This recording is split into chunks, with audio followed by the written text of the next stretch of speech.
तो जो आपको 10 पॉइंटर मिला था वो कैसे मिला था? मैं ट्राई करता हूँ कि हर एक चीज़ बुक से ही पढूँ। मैं हर एक सब्जेक्ट्स की बुक लेता हूँ और जो भी अपने टेक्नोलॉजी रहते हैं वैसे सब रिफर करता हूँ और उसके अलावा मैं नोट्स भी बनाता हूँ ताकि आप सब कुछ मत करने का ट्राई करो।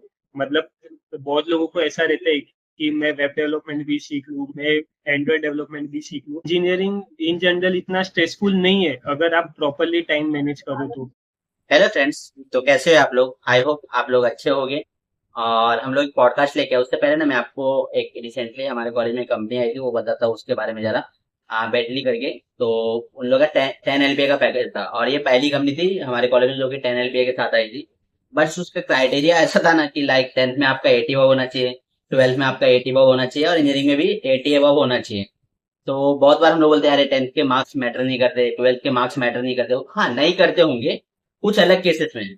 लेकिन अगर आप लोग इंजीनियरिंग कर रहे हो, वही टीयर थर्ड जो कॉलेज होते हैं उनसे कर रहे हो, तो आप लोगों के लिए ये सारी चीजें मैटर करती है।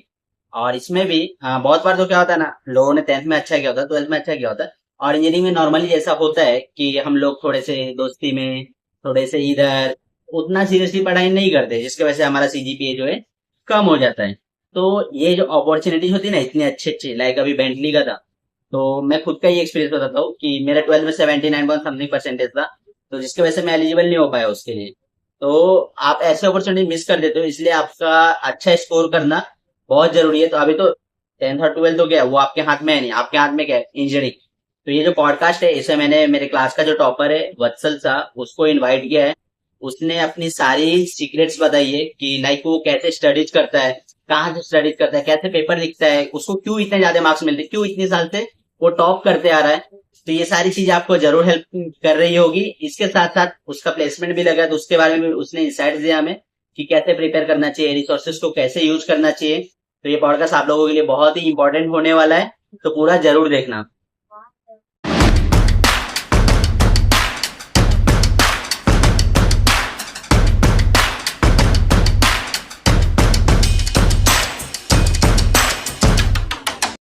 Hello friends, welcome to our channel maths वाला सूरज महतो। और आज हम लोगों ने हमारे पॉडकास्ट पे गेस्ट जो वत्सल को इनवाइट किया है।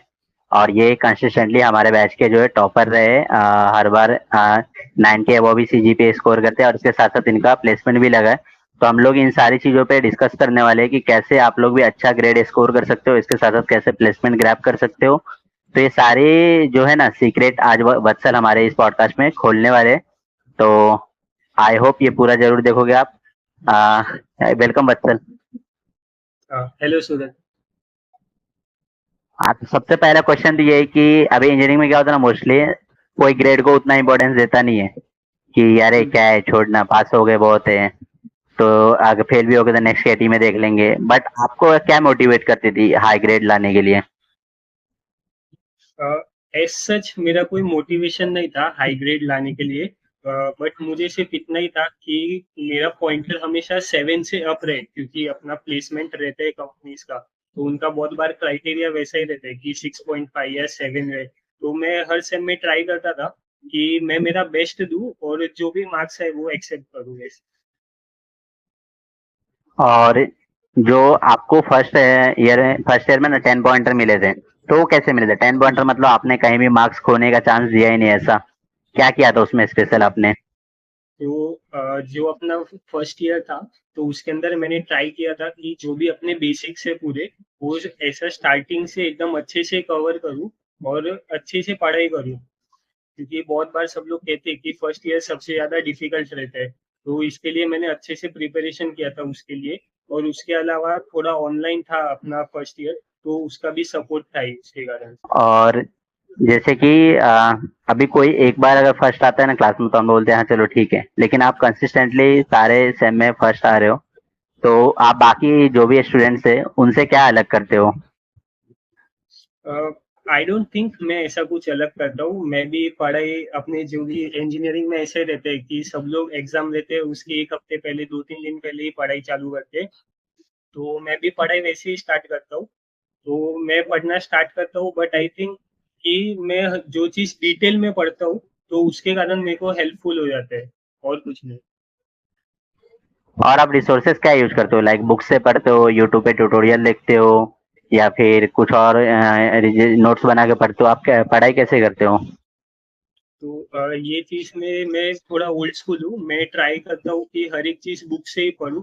मैं हर एक सब्जेक्ट्स की बुक लेता हूँ और जो भी अपने टेक नॉलेज रहते हैं वैसे सब रिफर करता हूँ।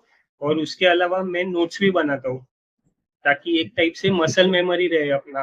तो एग्जाम में बहुत बार ऐसा होता है कि लिखते लिखते कभी किसी को याद नहीं आता क्योंकि पढ़ा हुआ रहता है।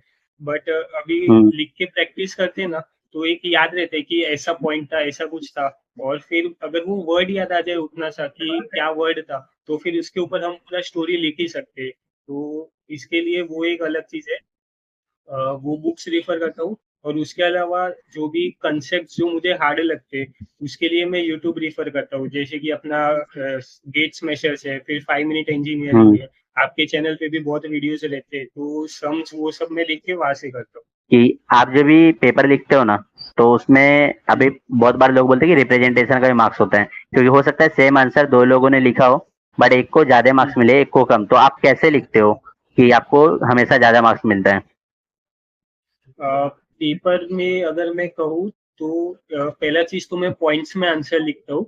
और जो भी क्वेश्चन हुआ मैं ट्राई करता हूँ कि मतलब अभी कोई भी आपको कोई क्वेश्चन पूछा है तो बहुत लोग ऐसा रहते हैं कि डायरेक्ट जो भी पॉइंट्स है वो नोट डाउन कर देते हैं और खत्म करते हैं। मैं ट्राई करता हूँ कि उसमें जो भी पूछा है पहले उसका डेफिनेशन लिखूं, फिर उसके बाद उसका थोड़ा वर्किंग लिखूं, फिर उसके बाद उसके पॉइंट्स लिखूं कि हाँ ये चीज है। और अगर उसके अंदर आपके पास डायग्राम हुआ या फिर आपके पास कुछ फ्लो चार्ट वगैरह हुआ, वो ड्रॉ करते हो आप, तो वो बहुत ज्यादा हेल्पफुल रहते हैं। अभी इंजीनियरिंग में क्या है ना, मोस्टली जब मैं लोगों से बात करता हूँ, मेरे फ्रेंड सर्कल में या फिर जूनियर से भी बात करता हूँ, तो सबका कहना होता है कि हमारे पास टाइम बहुत कम है। लाइक हम्म। असाइनमेंट लिखने होते हैं बहुत सारे, फिर हर वीक प्रेजेंटेशन हो जाता है, प्रोजेक्ट भी करना है, स्किल्स भी डेवलप करना है। तो इसमें वो बोलते हैं कि उनको जो है ना सेमेस्टर एग्जाम के लिए उतना प्रिपेयर करने के लिए टाइम नहीं मिलता। तो आप कैसे टाइम को मैनेज करते हो? जैसे कि आपने बताया कि आप नोट्स भी बनाते हो, तो इन सब चीजों के लिए टाइम कैसे मैनेज करते हो? ओके। सो टाइम मैनेजमेंट मेरे को ऐसा कुछ डिफिकल्ट नहीं लगता, क्योंकि इंजीनियरिंग इन जनरल इतना स्ट्रेसफुल नहीं है अगर आप प्रॉपरली टाइम मैनेज करो तो। जो भी अपने असाइनमेंट्स रहते हैं ये सब वो आप कॉलेज में बैठ के लिख सकते हो। और इसके अलावा पढ़ाई का मतलब आपने जैसे बोला कि नोट्स कब बनाता हूँ, तो वो मैं एग्जाम के 2-3 दिन पहले ही बनाता हूँ। और नोट्स बनाना ये चीज नहीं है कि हम एक प्रॉपर ऐसा नोट्स बना रहे हैं, वैसा कुछ नहीं। नोट सिर्फ अपने अंडरस्टैंडिंग के लिए होते हैं।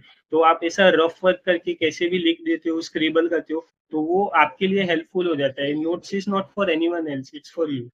और आपका ना प्लेसमेंट भी लगा था ब्रिस्टल कॉन और इन्फिटिक्स में। तो सबसे पहले हम लोग एक एक करके दोनों के बारे में समझेंगे, कैसे उनका रिक्रूटमेंट प्रोसेस क्या था, किस तरह के टेस्ट लिए थे, आपने उसको कैसे क्लियर किया। तो सबसे पहले ब्रिस्टल कॉन का आपका रोल क्या है और उसका ओवरऑल प्रोसेस क्या था? ब्रिस्टल कौन में मेरा रोल सेप का है, सेप कंसल्टेंट। और उसके अंदर बहुत सारे अलग अलग स्टूडियोज रहते हैं सेप में। तो मेरा मॉडर्नाइजेशन का है। तो वो kind of non tech role है। तो उसके अंदर मतलब एसक्यूएल यूज होता है, बट बाकी सब मोस्टली नॉन टेक है। उसके अंदर अपना जो भी सिस्टम्स रहते हैं उसका फुल डिजाइनिंग मेंटेनेंस उसका रोल है पूरा। और जब कंपनी आया था प्लेसमेंट के लिए, तो उनका प्रोसेस ऐसा था कि उन्होंने सबसे पहले एक एप्टीट्यूड राउंड लिया था, फिर ग्रुप डिस्कशन लिया था, और फिर उसके बाद उनका एक इंटरव्यू था, एक पर्सनल इंटरव्यू जो होता है। और उन सभी जो राउंड हुए थे उसमें आपको सबसे ज्यादा टफ कौन सा राउंड लगा था? आई थिंक पर्सनल इंटरव्यू एक टाइप से हार्ड कह सकते हैं, क्योंकि उसके अंदर आपको सामने वाले को जस्टिफाई करना होता है कि आप क्यों हायर होना चाहते हो वैसा। क्योंकि एप्टीट्यूड हो गया या जीडी हो गया, उसके अंदर आप प्रिपेयर करके जा सकते हो, but you can not prepare कि सामने वाला आपको क्या पूछने वाला। हम्म। और जो सेकंड कंपनी था इन्फिटिक्स, तो उसका क्या प्रोसेस था रिक्रूटमेंट का? इन्फिटिक्स का प्रोसेस भी ऑलमोस्ट सिमिलर था। उन्होंने सबसे पहले एप्टीट्यूड राउंड लिया था जो लंबा था बहुत। फिर उसके बाद ग्रुप डिस्कशन था और 2 इंटरव्यू राउंड्स थे उनके। और जैसे कि आपका जो है ना सीजीपीए कंसिस्टेंटली बहुत अच्छा है और इसके अलावा आप क्लास के टॉपर भी, तो इसका कभी इंटरव्यू में फायदा हुआ है क्या प्लेसमेंट के लिए? हाँ, आई गेस एक एज मिल जाता है दूसरों के ऊपर कि वो लोग देखते हैं कि अगर आपके पॉइंटर्स कंसिस्टेंटली अच्छे, तो उनको पता है कि आप हार्ड वर्किंग हुई, तो इसके लिए उनको वो डाउट नहीं आता। वो फिर ये देखते हैं कि आप उनकी कंपनी के लिए करेक्ट फिट हो कि नहीं, तो वो एक बेनिफिट है उसके अंदर। और अब जब भी आपने प्रिपरेशन किया था ना प्लेसमेंट का, तो उसके एक्सपीरियंस से आप जो भी हमारे जूनियर्स देख रहे हैं उनको क्या बोलना चाहोगे कि उनको कैसे प्रिपेयर करना चाहिए? कोई रिसोर्सेस उनके क्या होंगे, लाइक उनको कोर्सेस बाय करनी चाहिए या फिर खुद से करना चाहिए या फिर यूट्यूब से करना चाहिए? आपने कैसे किया था और उनको कैसे करना चाहिए? आई थिंक प्लेसमेंट प्रिपरेशन के लिए कोर्स खरीदने का कोई ज़रूरत नहीं है, यूट्यूब पे सब कुछ फ्री में अवेलेबल है ही। तो आप वहाँ से पूरा चीज़ें सीख सकते हो, बहुत लोगों के प्लेलिस्ट वगैरह रहते हैं। और प्लेसमेंट के लिए स्पेसिफिकली एप्टीट्यूड के लिए मैंने अभी तक तो कुछ प्रिपेयर नहीं किया था। तो जैसे मैं कहूँ कि आपको पता हो कि अगर आप किस चीज़ में अच्छे हो, तो आप वो चीज़ में ज़्यादा फोकस करो। अभी जैसे एप्टीट्यूड था, तो मैं उसके अंदर लॉजिकल रीजनिंग में अच्छे से आता था मुझे, मैं उसके अंदर नेचुरली अच्छा था। तो जब भी एप्टीट्यूड आता था, मैं ट्राई करता था कि लॉजिकल रीजनिंग वाले सॉल्व करूं, और जो मैथमेटिकल साइड वाले ज्यादा रहते थे उनको मैं छोड़ देता था, क्योंकि वो ट्राई करके मतलब ही नहीं था, कि मतलब टाइम वेस्ट होता। तो उससे अच्छा मैं लॉजिकल साइड थोड़ा ज्यादा टाइम लूँ। और फिर इसके अलावा जो भी इंटरव्यूज रहते, उसके अंदर आप ट्राई करो कि मतलब मोस्टली जो भी क्वेश्चंस पूछते हैं आपको, वो कोर सब्जेक्ट से रिलेटेड ही रहते हैं। मतलब अपना ओएस हो गया, डीबीएमएस हो गया, कंप्यूटर नेटवर्क्स हो गया। तो इसके लिए आप ट्राई करो कि जो भी अपना एकेडमिक्स में जब भी सब्जेक्ट आता है, तभी आप उसको अच्छे से प्रिपेयर कर लो। तो बाद में आपको लास्ट ईयर में प्रेशर नहीं पड़ेगा कि एक साथ आपको 3 सब्जेक्ट साथ में करने, 4 सब्जेक्ट साथ में करने। आपके लिए वो सिर्फ एक रिविजन टाइप रहेगा कि ये देख लिया, आपको रिकलेक्ट हो जाएगा कि अरे हाँ मैंने ये पढ़ा था, तो वो आपको हेल्पफुल हो जाएगा। और इसके अलावा है ना, आप हमारे कॉलेज में स्टूडेंट काउंसिल है जो कि अलग अलग इवेंट ऑर्गेनाइज करती है, तो उसमें भी आप थे लगभग फर्स्ट ईयर से ही आप हो। तो उसमें आपका रोल क्या था और उसने आपका एक एज ए पर्सनल ग्रोथ में कितना कंट्रीब्यूट किया है? तो स्टूडेंट्स काउंसिल में जैसे आपने कहा कि मैं फर्स्ट ईयर से था, वो करेक्ट है। तो मेरा लास्ट रोल जो था, उसके अंदर मेरा बेसिकली अपना जो भी इवेंट्स रहते हैं, अपना कल्चरल कमेटी है स्टूडेंट्स काउंसिल, तो उसके अंदर मैं रजिस्ट्रेशन जितने भी होते इवेंट्स के, तो उसका हेड था। और डॉक्यूमेंटेशन का भी हेड था। इसके अलावा मैं जो भी प्रोक्योरमेंट रहते हैं, मतलब कल्चरल इवेंट है तो ऑब्वियसली इतने सारे सेलिब्रिटी आते हैं, फिर स्टेज सेटअप रहते हैं, माइक, ये सब, ऑडियो साउंड्स वैसा सब। तो उसके प्रोक्योरमेंट में भी पार्शियली मेरा रोल था, और मेरे साथ और एक था, उसका भी रोल था उसके अंदर। और इसके अलावा मैं पूरा फाइनेंस और बजट में भी था। तो इन सभी रोल्स में वर्क करते हुए आपको क्या क्या एक्सपीरियंस मिला जिससे कि आपका पर्सनल ग्रोथ में हेल्प मिल सके? आई थिंक ये कमिटीज में रहना पर्सनल ग्रोथ में तो बहुत अफेक्ट करता है, क्योंकि कमिटी में रह के मैं बहुत कुछ सीखा। जैसे मैनेजमेंट में पूरा सीख गया, चाहे वो इवेंट मैनेज करना हो या टीम मैनेज करना हो, वो आप अच्छे से सीख जाते हो कि कैसे होता है। फिर इसके अलावा आपको एक स्ट्रेस मैनेज करने को भी हो जाता है, क्योंकि कंटिन्यूअसली इतने सारे काम रहते हैं, तो आप वो मैनेज करना सीख जाते हो, आपको वो प्रेशर हैंडल करने आ जाता है। और फिर आपको पता चल जाता है कि फिर टाइम मैनेज कैसे करते हैं। मतलब एक साथ इतना सारे इवेंट्स हो रहे हैं, जैसे अपना इंजीनियरिंग का भी सब साइमल्टेनियसली चालू रहते हैं और इवेंट भी चालू रहता है। हाँ। तो कभी सबमिशन करना है, कभी इवेंट चालू है, तो टाइम मैनेज करना आपको प्रॉपरली पता चल जाता है कि कैसे करना है। और इसके अलावा आप कॉन्फिडेंट होते हो, वो अलग बनता है। क्योंकि अभी जैसा मेरा रोल था कमिटी के अंदर, मेरा इंटरेक्शन बाहर वाले लोगों के साथ बहुत था। बाहर वाले इन द सेंस कि जो भी प्रोक्योरमेंट हम लोग करते थे, लाइट्स वाला हो गया, साउंड्स, मंडप, ये सब, तो उससे आपको एक कॉन्फिडेंस मिलता है। और अगर आप अपने इंजीनियरिंग के जो पिछले 4 साल अभी तो खत्म होने हैं, तो वो पिछले 4 साल देखते हो तो उसमें आपने बहुत कुछ अचीव किया है, लेकिन फिर भी अगर अभी आपको वापस से अगर चांस मिले जाने का, तो आप क्या अलग करना चाहोगे पहले से? एज सच मैं नहीं चाहूंगा कि मैं कुछ चेंज करूं, क्योंकि मैंने ये 4 साल जो भी थे वो पूरे इंजॉय किए। चाहे वो एक्स्ट्रा करिकुलर हो, उसमें भी पूरा एंजॉय किया, और जो एकेडमिक्स हो उसके अंदर भी मैंने अच्छे से अचीव किया है जो भी था। और अगर मुझे फिर भी कुछ चेंज करना हो, तो मैं ट्राई करूंगा कि और नई चीजें ट्राई करूं। मतलब मैं जितने में भी इन्वॉल्व था, मैं उससे ज्यादा चीज में इन्वॉल्व हूँ। और फिर एकेडमिक साइड भी थोड़ा देखूं, मतलब कुछ स्किल डेवलप करने का देखूं। और जो भी अगर कोई जूनियर से ये देख रहे लाइक वो first year second year third year कोई भी हो, तो उन्हें भी क्या होता है ना, अच्छा स्कोर करना होता है और फिर प्लेसमेंट भी उन्हें चाहिए होती है। तो आप उन्हें क्या है, अगर गाइड करना चाहो तो क्या एडवाइस देना चाहोगे कि जिससे उनका अच्छा स्कोर भी आए और उनको प्लेसमेंट भी मिले? आई वुड से कि आप सब कुछ मत करने का ट्राई करो। मतलब बहुत लोगों को ऐसा रहता है कि मैं वेब डेवलपमेंट भी सीख लूँ, मैं एंड्रॉइड डेवलपमेंट भी सीख लूँ। ऐसा सब मत करो। आप एक चीज पकड़ो और जो जिसके अंदर आप अच्छे हो, तो एक पहले तो वो फाइंड करो कि आप किसके अंदर अच्छे हो, और वो चीज मिल गया तो फिर उसके अंदर ही ट्राई करो कि आप मास्टर बन जाओ, क्योंकि वो आपको बहुत हेल्पफुल रहेगा। एक चीज में अगर आपका प्रॉपर होल्ड रहता है तो वो आपको हेल्पफुल रहेगा।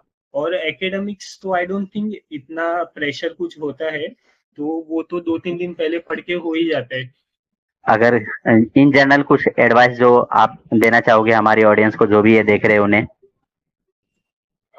इन जनरल एडवाइस मैं स्टूडेंट्स को ये देना चाहूंगा कि ट्राई आउट करो नई चीजें। सब अपने कॉलेज में कमिटीज में पार्ट लो। बहुत सारे ऐसे लोग कहते हैं कि कमिटी में लेके कुछ होता नहीं है, बट आई थिंक वो पर्सनल ग्रोथ के लिए बहुत हेल्पफुल रहते हैं। तो वो एक करो। अपने फ्रेंड्स लोग के साथ बाहर जाओ, क्योंकि ये 4 साल कभी वापिस आने नहीं वाले आपके पास। इसके बाद जॉब ही है, तो फिर बाहर जाओ, नई चीजें ट्राई करो। और साइड बाय साइड ये भी देखो कि आप अपना स्किल डेवलप करो, तो उससे आपको लास्ट ईयर में प्लेसमेंट भी रहेगा, और उसके साथ आपको सब अच्छा रहेगा कि आपको कोई रिग्रेट नहीं रहेगा कि आपने ये चीज नहीं किया वैसे। थैंक यू वत्सल हमारे साथ जुड़ने के लिए और अपने जो भी एक्सपीरियंस थे आपका ये 4 साल का इंजीनियरिंग का वो शेयर करने के लिए। आई होप ये पॉडकास्ट जो भी जूनियर्स देख रहे हैं उनको हेल्प करेगी, and thanks for coming. Yes, thank you Suraj.